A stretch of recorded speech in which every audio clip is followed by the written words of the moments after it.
సరే. ఈరోజు మనం జ్ఞానదంతాల గురించి తెలుసుకుందాం. నేను మీ doctor Raghavendra, Nexus dental clinic నుంచి.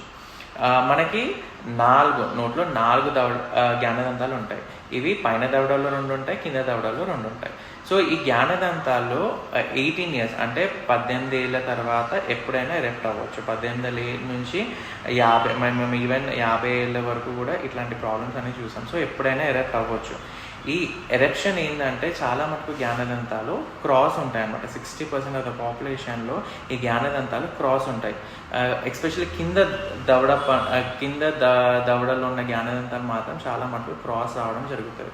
సో ఈ క్రాస్ రావడం వల్ల ఏంటంటే పక్క పళ్ళ పైన ఎక్కువ ప్రెషర్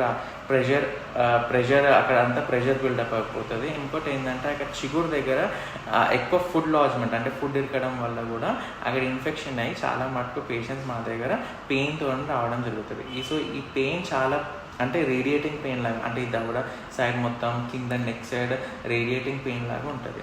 సో మన దగ్గర ఎవరైతే పేషెంట్స్ ఇట్లాంటి ప్రాబ్లమ్స్తో వస్తే మనం ఎక్స్రే తీసి అసలు ఈ దవడ పళ్ళు అనేవి జ్ఞానదంతాలు క్రాస్ ఉన్నాయా స్ట్రెయిట్ ఉన్నాయా చూసుకుంటాము. ఇన్ కేస్ క్రాస్ ఉండడం వల్ల దాన్ని ఇంపాక్షన్ అంటారు. ఈ ఇంపాక్షన్ ఏంటంటే మీజో యాంగులర్ ఇంపాక్షన్స్, డిస్టో యాంగులర్ ఇంపాక్షన్స్ అనేది ఉంటాయన్నమాట. సో ఈ ఇంపాక్షన్స్ అంటే ఆ క్రాస్ ఎంతవరకు ఉందో చూసుకొని దాని ప్రకారంగా సర్జికల్ ఎక్స్ట్రాక్షన్స్ అనేది చేస్తాం.